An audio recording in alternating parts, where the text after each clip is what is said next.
नमस्कार, मैं हूं राघवेंद्र दुबे। सुप्रीम कोर्ट का आज एक फैसला आया। सुप्रीम कोर्ट का ऐसा फैसला जिसमें बिल्किस बानो के बलात्कारियों को, जो गुजरात सरकार द्वारा उनको रिहा कर दिया गया था, उनको दोबारा आदेश दिया गया कि वह 2 सप्ताह के अंदर सरेंडर करें। इसका मतलब उन बलात्कारियों को दोबारा जेल जाना पड़ेगा। बिल्किस बानो का मामला तो आप जानते ही होंगे। 2002 के जब गुजरात दंगे हुए तो गुजरात दंगे में बिल्किस बानो अपनी जान बचाने के लिए जब भागी तो उसके पीछे कई बलात्कारी लग गए। कई लोग उसके पीछे पड़ गए एक जगह जाकर के, जो कि उस समय गर्भवती थी। उसके साथ सामूहिक बलात्कार किया गया। उसकी एक नन्ही सी बिटिया थी, उसको पटक के मार दिया गया। उसके परिजनों को मार दिया गया। उसके सामने ही पूरा परिवार खत्म हो गया। आप क्या कल्पना कर सकते हैं कि जो गर्भवती हो और जिसके साथ सामूहिक बलात्कार हो, उसके सामने ही उसकी बेटी को मार दिया जाए, उसके सामने ही उसके पूरे परिवार को खत्म कर दिया जाए, कैसी उस पर बीत रही होगी, यह तो कल्पना करना भी मुश्किल है। लेकिन इसके बावजूद मामला चला, मामला बहुत लंबा चला। दाद देनी पड़ेगी बिल्किस बानो की, जिसने अपना सब कुछ खो दिया, लेकिन उसने एक काम किया, उसने अपनी हिम्मत नहीं खोई। और उसी की बदौलत यह हुआ कि जो बलात्कारी थे उनको सजा सुनाई गई। और सजा सुनाने के बाद गुजरात सरकार ने, जब मामला सुप्रीम कोर्ट पहुंचा, उन्होंने इसको देखने के लिए कहा। तो बॉम्बे हाई कोर्ट ने यह मामला सुनाया, सजा सुनाई, क्योंकि बिल्किस बानो को गुजरात में न्याय की आशा नहीं थी। इसलिए उन दोषियों पर दोष उन पर आरोपित हुए, दोष सिद्ध हो गया। दोष सिद्ध होने के बाद उनको सजा सुना दी गई। सजा सुनाने के बाद फिर क्या होता है कि गुजरात सरकार ने उन बलात्कारियों की सजा माफ कर दी, यह कहकर कि उनका अच्छा आचरण देखते हुए। क्या यह अच्छा आचरण था? वो कैसे अच्छे हो सकते हैं जो एक छोटी बच्ची जिसको पटक करके मार दें, एक गर्भवती महिला जिसके साथ सामूहिक बलात्कार कर, वह हत्यारे जिन्होंने उसके सामने ही पूरे परिवार को खत्म कर दिया, मार दिया, उनका अच्छा आचरण। गुजरात सरकार ने उनको छोड़ने का आदेश दे दिया, उनको माफ कर दिया इस बिहाफ पर कि उनकी 14 साल की सजा माफ हो गई है। लेकिन इसी गुजरात सरकार ने जब अपना कानून बनाया 2014 में, तो उसमें कहा कि ऐसे किसी मामले में, किसी हत्या के मामले में या किसी बलात्कार के मामले में अपराधियों को छोड़ा नहीं जाएगा। फिर उनको कैसे छोड़ दिया गया? लेकिन जब छोड़ना था तो हवाला दे दिया गया 1992 के मामले का, कि वो जो पहले एक्ट था, क्योंकि चूंकि इनको सजा पहले 2008 में सुनाई गई, इसलिए इन पर यह लागू नहीं होता है और उनको छोड़ दिया जाता है। सबसे बढ़िया विडंबना देखिए कि इनको दोषियों को छोड़ा जाता है, जिसमें बीजेपी के कार्यकर्ता भी है, बीजेपी के नेता भी थे। जब इनको छोड़ा जाता है तो उनको मिठाई खिलाई जाती है, महिलाओं से तिलक भी करवाया जाता है। कितनी बड़ी विडंबना! एक महिला के साथ ऐसा अपराध हुआ और उन अपराधियों को जिन्होंने महिला के साथ अपराध किया, उनको क्या किया गया? उनका तिलक किया गया, उनको फूल मालाएं चढ़ाई गई, उनका अभिनंदन किया गया, महिमा मंडित किया गया, उनको मंच शेयर किया गया। सांसद के मंच पे भी वो बलात्कारी पहुंच गए। क्या आप ऐसा सोच सकते हैं? क्या इस कारण से कि जो महिला थी वो मुस्लिम थी? क्या आपका खून तभी खोलेगा जब आप जाति देख लेंगे? क्या आपका खून तभी खोलेगा कि धर्म, संप्रदाय, जाति, रंग, भेद देख करके तब आपको लगेगा कि हमें बहन बेटियों की रक्षा सुरक्षा करनी चाहिए? लेकिन सरकार ने क्या किया? उन बलात्कारियों को छोड़ने का आदेश दे दिया, वो स्वतंत्र हो गए। और ऐसा ही नहीं, पहले भी जब कोर्ट में थे तो उनको बार बार पैरोल मिलती रही। जिन बलात्कारियों को 14 साल की सजा हुई थी, उनमें से अधिकतर बलात्कारी पैरोल पर बार बार अंदर बाहर आते रहे और उन्होंने 14 साल की सजा में लगभग 3 साल, किसी ने 4 साल बाहर बिता दिए। आप सोच सकते हैं कैसी व्यवस्था? क्या एक आम आदमी को यह सुविधा प्राप्त होगी? एक बार जब जेल जाता, चाहे निर्दोष भी हो, तो उसको दोबारा पैरोल भी नहीं मिलती। लेकिन इन अपराधियों को, जो दुर्दांत अपराधी थे, इनको पैरोल मिलती रही, उनका अभिनंदन किया गया, सुप्रीम कोर्ट ने कहा कि हम सभी को पीड़िता की तकलीफ का एहसास होना चाहिए, चाहे वह किसी भी जाति धर्म वर्ग की हो। और सुप्रीम कोर्ट ने यह भी कहा, जो कि सरकार के मुंह पर तमाचा है, सुप्रीम कोर्ट ने कहा कि सरकार जो थी, गुजरात सरकार, उन दोषियों के साथ मिलकर काम कर रही थी। आप समझ सकते हैं, क्या उनके सांसद के साथ बलात्कारी मंच शेयर करें, जहां उनका फूल मालाओं से स्वागत किया जाए, अभिनंदन किया जाए। सरकार ने कौन कौन से उपाय भी किए उनको बचाने के लिए? गृह मंत्रालय से भी पत्र आ गया स्वीकृति का, क्या हाँ भाई इनको छोड़ दो। किस तरीके से कोर्ट को गुमराह किया गया, यह बात भी किसी से नहीं छुपी है कि कोर्ट को गुमराह कर दिया गया कि 14 साल की सजा है, उनको छोड़ी जा सकती है, वो भी उनका अच्छा आचरण देखते हुए। यह उनका क्या अच्छा आचरण था? जिन्होंने एक गर्भवती महिला के साथ बलात्कार किया हो, एक छोटी बच्ची की हत्या की हो, जिन्होंने उस बलात्कार पीड़िता के सामने उनके परिजनों को खत्म कर दिया हो, उसके आंखों के सामने, और कहा जाए उनके अच्छे आचरण को देखते हुए। अपराधी अगर दंडित नहीं होगा तो समाज में ऐसे लोगों का हौसला बढ़ेगा। लेकिन सरकार तो मस्त है। आप सुनिए, कांग्रेस के नेता अभिषेक मनु सिंघवी ने एक प्रेस कॉन्फ्रेंस की, उन्होंने उसमें अपनी बात रखी, जरा उनको सुने। कि आज बलात्कारियों को बचाने की प्रक्रिया जो इस राजनीतिक पार्टी, जो सत्तारूढ़ पार्टी है, ने अपनाई है, आज बचाना तो दूर, अपना मुंह छुपाने के लिए उनको जगह नहीं होनी चाहिए। अगर थोड़ी भी शर्म है तो उनके सभी जुमले, कभी बेटी बचाओ, बेटी पढ़ाओ,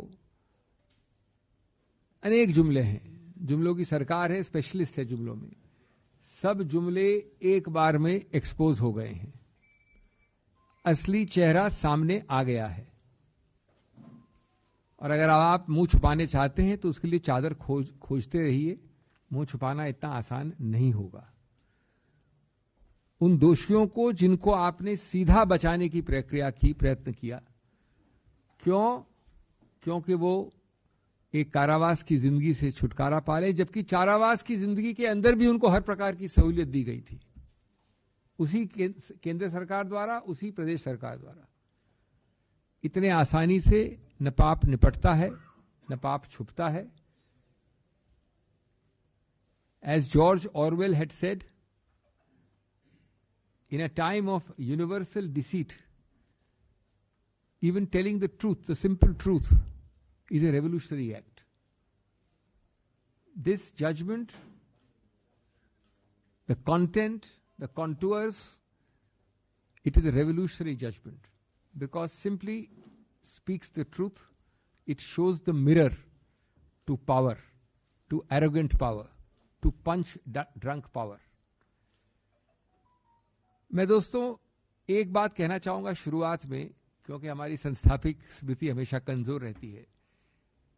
हमें गर्व है कि हमारी पार्टी पहली थी, और रोचक बात है कि 18 अक्टूबर 2022 को मैंने ही प्रेस कॉन्फ्रेंस ली थी, जो आपके समक्ष है।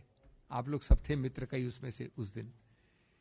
और उस दिन हमने कहा था कि ये जो प्रीमेच्योर रिलीज की प्रक्रिया है, ये एक ऐसा दाग है, ऐसा भद्दा दाग है बीजेपी के ऊपर, जो छुटाए नहीं छूटेगा। कितना भी प्रयत्न करेंगे छूटेगा नहीं। जो स्पिनिंग डॉक्टरिंग करेंगे, जो बार बार ये वक्तव्य देंगे, अंतिम निर्णय इसका आएगा। हमने कहा था और हमने प्रश्न भी उठाए थे उस वक्त मैं अभी की बात नहीं कर रहा हूं, अभी की बात में मैं आऊंगा अभी।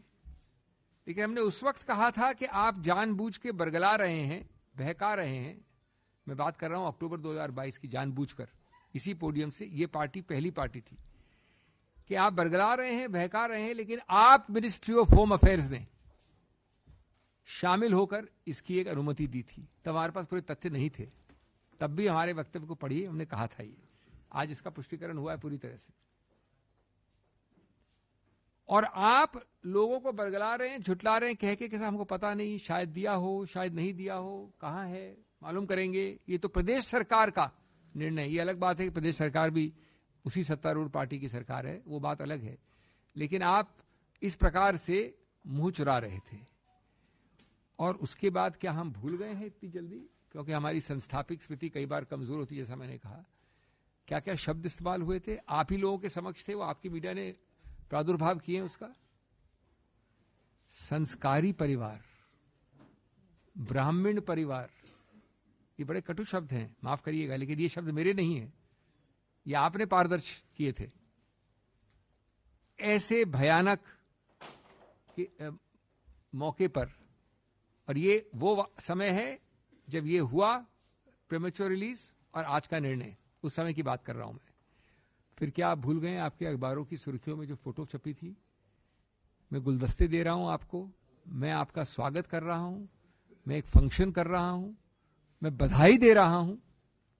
ये आपने छापा था, आपके सामने है वो, बेशर्मी से। और बार बार मांगने के बाद क्या आपने कारण दिए, वो फाइल पे छुपा के रखे अंत तक। ये हुआ एक फेज। सबसे बड़ी बात है, आप ये सोच के हैरान रह जाएंगे कि उन बलात्कारियों को रिहा कब किया गया।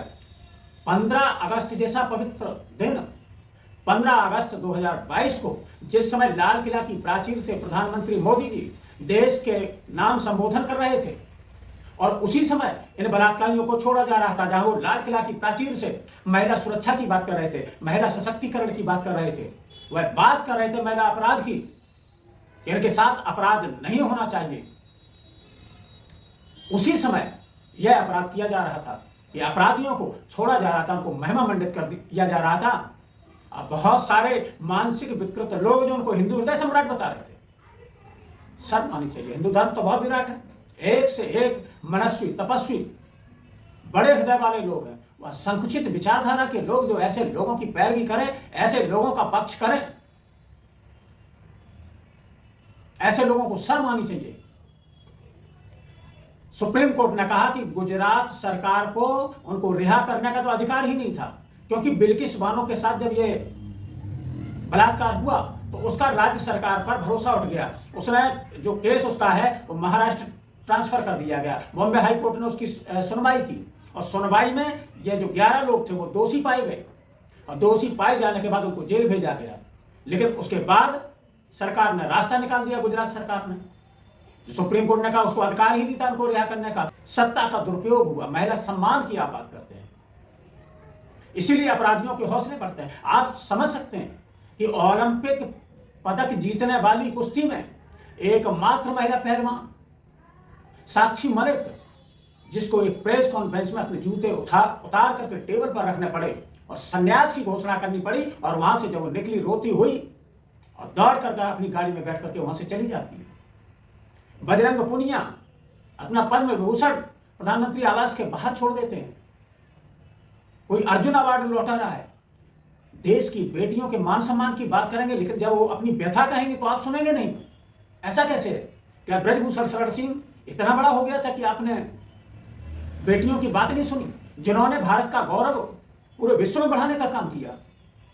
लेकिन नहीं, अगर कोई अपराधी बीजेपी से जुड़ा है तो फिर उसका इसी तरीके से बचाव होगा, इसी तरीके से महिमा मंडन होगा। कानून तो सबको अधिकार देता है। कानून कहता है, संविधान कहता है कि जो भी अपराधी हो, कोई भी हो, चाहे वो किसी भी पार्टी का हो, किसी जाति का हो, किसी धर्म का हो, किसी वर्ग का हो, अपराधी तो अपराधी होता है, अपराधी पर कार्रवाई होनी चाहिए।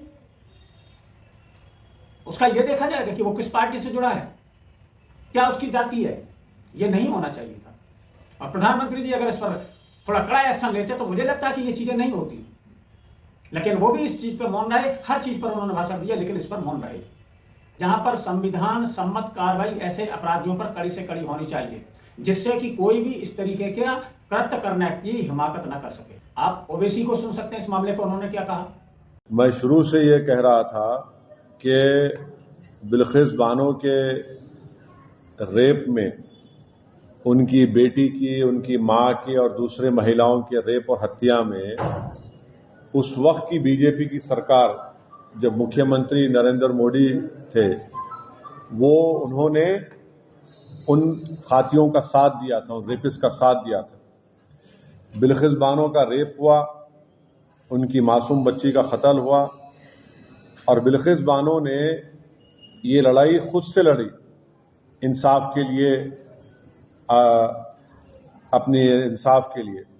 तो जो उस वक्त जो बीजेपी नरेंद्र मोदी मुख्यमंत्री थे, उस जो माहौल था गुजरात में, बड़ा ही खराब माहौल था। तो इसीलिए इस ट्रायल को महाराष्ट्र में शिफ्ट किया गया। और ये बात आपको याद रखना चाहिए कि बीजेपी ने ही इन रेपिस्ट को छुड़ाया जिन्होंने बिल्किस बानो से जुल्म किया। बीजेपी के लोगों ने उनके गलों में गुलाब का हार डाला और इससे बीजेपी की महिलाओं के लिए जो लड़ाई है, जो इंसाफ की बात करती है, वो बीजेपी एक्सपोज हो जाती है। दूसरा पॉइंट उसमें यह है कि आज कोर्ट ने क्या कहा, सुप्रीम